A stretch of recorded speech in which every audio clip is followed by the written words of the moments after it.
જૂનાગઢના બાંગરોળ તાલુકામાં ખેડૂતો પાક ધિરાણ માફ કરવાની માંગ સાથે ભારે મુશ્કેલીનો સામનો કરી રહ્યા છે।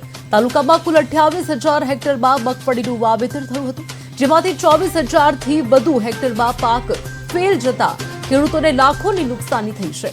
અનેક ખેતરોના કહી શકાય કે અનેક ખેડૂતોના ખેતરમાં મગફળીનો પાક સડી રહ્યો છે, ત્યારે મજૂરી માટે પૈસા ન હોવાના કારણે ખેડૂતોએ પાક સળગાવી દીધો છે। હાલ ઘઉં વાવેતરનો સમય હોવા છતાં ખેડૂતો પાસે બિયારણ ખરીદવા માટે પણ નાણાં નથી, જેના કારણે ખેડૂતો ગંભીર સંકટમાં મુકાયા છે।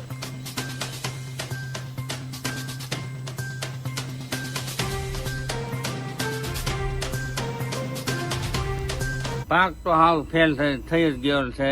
પાકમાં કંઈ આવે એમ નથી। અટાણા અમારે ઘઉં વાવવા, બીજું વાવેતર કરવા એ બાબત કોઈ વસ્તુ છે નહીં। પૈસા હવે થઈ ગયા ને 700-800 રૂપિયા મજૂરી દેવાની થાય તો 700-800 રૂપિયા ક્યાંથી દેવા એ બધું હવે પ્રોબ્લેમ વાળું થઈ ગયું।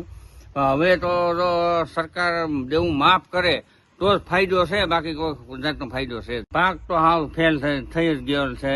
પાકમાં કંઈ આવે એમ નથી। અટાણા અમારે ઘઉં વાવવા, બીજું વાવેતર કરવા એ બાબત કોઈ વસ્તુ છે નહીં। પૈસા હવે થઈ ગયા ને 700-800 રૂપિયા મજૂરી દેવાની થાય તો 700-800 રૂપિયા ક્યાંથી દેવા એ બધું હવે પ્રોબ્લેમ વાળું થઈ ગયું।